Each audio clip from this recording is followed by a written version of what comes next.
Beating the stock market is an incredibly difficult thing to do, but not for the reasons that most people think. Most people think it's understanding financial statements that makes it difficult. Not true at all. The hard part about beating the stock market is the fact that you have to have the emotional tolerance of staying in the stock market or staying in individual investments even as they go down. We survived as a species with herd mentality. But unfortunately, in investing, that same herd mentality will actually not help you. In fact, it will hurt you in terms of your performance. Every year, the S&P Dow Indices does an updated study on beating the market. The numbers were actually better than I thought, but still not as good.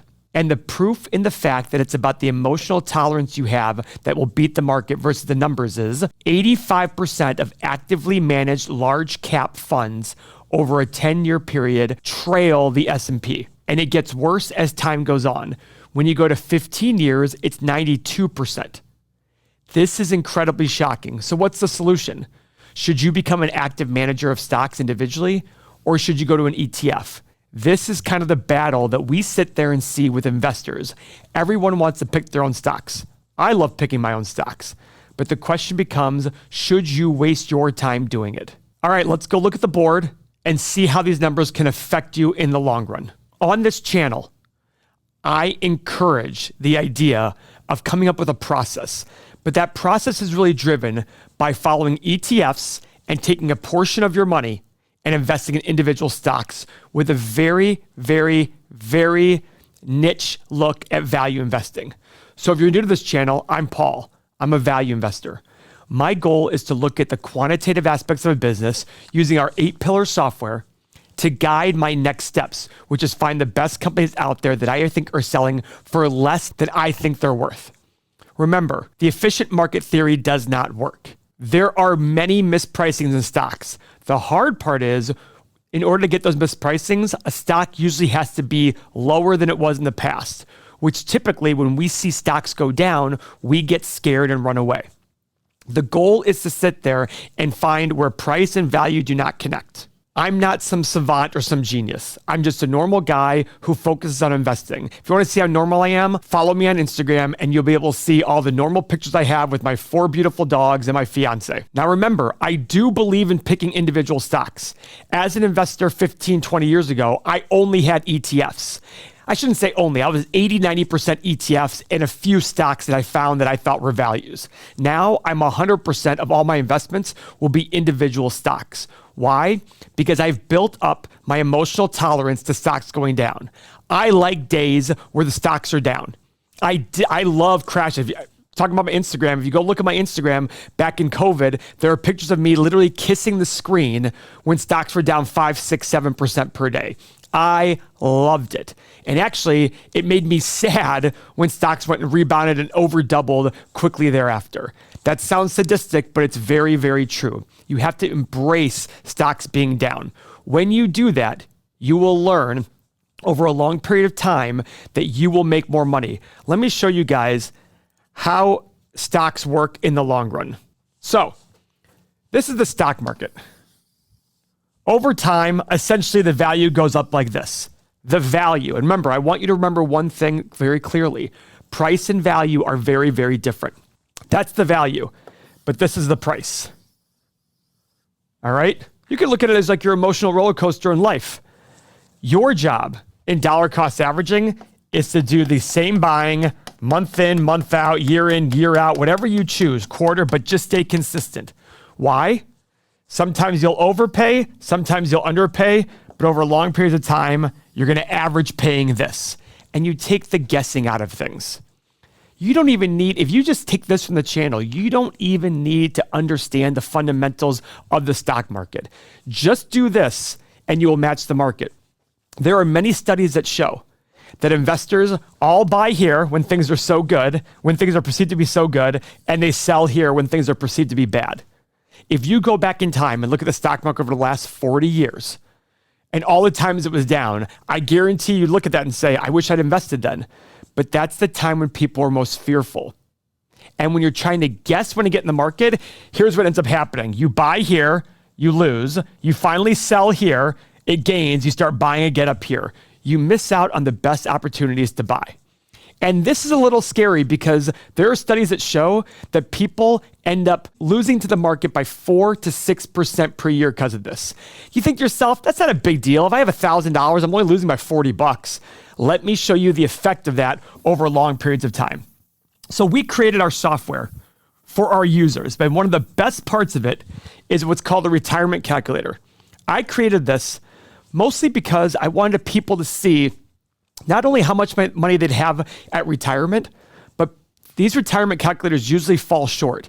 You need to make sure that your money can last the rest of your life. That's the big thing. So let's go to our tools. Let's go to retirement calculator. First thing it asks me for is my age. So I'm going to put in the average person watching our show is about 35. Let's say they want to retire at 65 and their current savings is $100,000 a year, $100,000 total, sorry. And they're going to save $15,000 per year. Now remember, this could be low, it could be high for you. That's all the more reason to join our software, to apply it to you, because this alone will, if you just follow this process that you'll see on here, you will save yourself and make yourself potentially millions of dollars extra in retirement. Now remember, every year your finances should change. So I recommend every year using this tool to update yourself to see, are you still on your path? Do you need to make any changes along the way? Okay.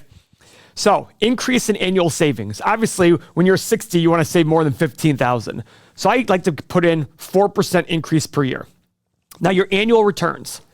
Let's assume that you're going to get, let's say you do the ETF thing and over long periods of time, the S&P has returned 9.9%. Okay. So let's put in that 9.9%. And then during retirement, you want to be a little bit more conservative. So maybe you're going to put in 6%. Now, what age do you expect to live to? Guys, medicine's getting better and better and better. So I'm going to sit here. I usually put in 100, but let's put in 90. That's 25 years of retirement. 25 years of retirement. And inflation tends to be about 3.5%. And let's say your current income before taxes is $100,000. Okay. The last question. What percent of your income do you want to have in retirement? A lot of financial advisors would tell you, hey, a lot of costs go down, blah, blah. I'm going to sit there and say, no, I want to live the exact same lifestyle. Now, that doesn't mean $100,000 a year. It means the future value of $100,000 a year after accounting for inflation for the next 30 years. Okay. So we hit generate. Do you have enough for retirement? Congratulations. Yes, you do. Let's see how much you have. At retirement age, you have $5.75 million. I'm going to put that right up here. Okay. And then upon death, you have 2.3 million. Okay. Not bad. Great.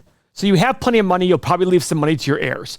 But as time goes on after retirement, you make less return because you've probably taken on less risk and you're not saving anymore. So you're just eating away your money. Okay. That's fine. Now let's see the scary part. Let's say you're one of the better investors, but you still trail the market.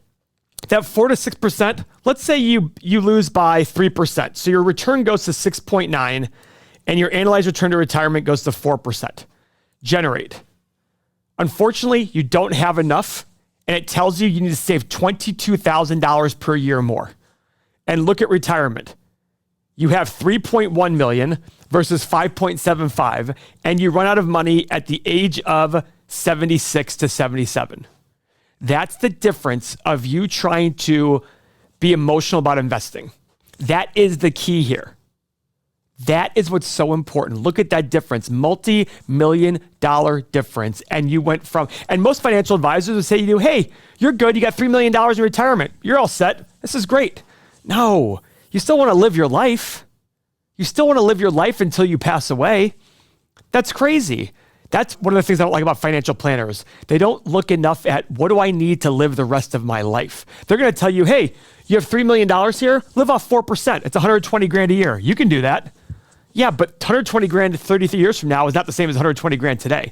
That's more like $50,000 today. That's a big difference. So this is what I talk about when I talk about individual investing. Is it possible to beat the market? Absolutely. Is it possible to beat the market with individual stock picks? Absolutely. But What you have to work on is your emotional tolerance there. That's why we have this Everything Money community, because everybody's in there supporting each other, using these tools, using everything we put in here in order to assess companies and avoid big losses. In the book, The Psychology of Money, Morgan Housel talks so much about how important it is to avoid big failures. Stay in the game. If you avoid the big losses, you will do very well. Charlie Munger always talks about how they had a few of their investments do really, really well, and most of them did pretty decent, but about average. But what they avoided were the big losses. Avoiding the big losses is essential to long-term wealth creation. Because when a stock falls 90%, you have to go up, 1,900% in order to get back to even. That's really, really difficult to rebound from. It takes decades to do that. From our process, our goal is to buy value. Does that mean we're not going to have big losses? Of course we will. I have stocks today that are down 30, 40%. But if I understand the fundamentals and I understand my emotional tolerance, my goal then is to go buy more along the way, if I've done my homework the right way. And that's what this community can do for us. If you like what I've said here and you want to understand more about value investing, watch our next video on margin of safety. And don't forget to subscribe to our channel. Thanks very much, guys.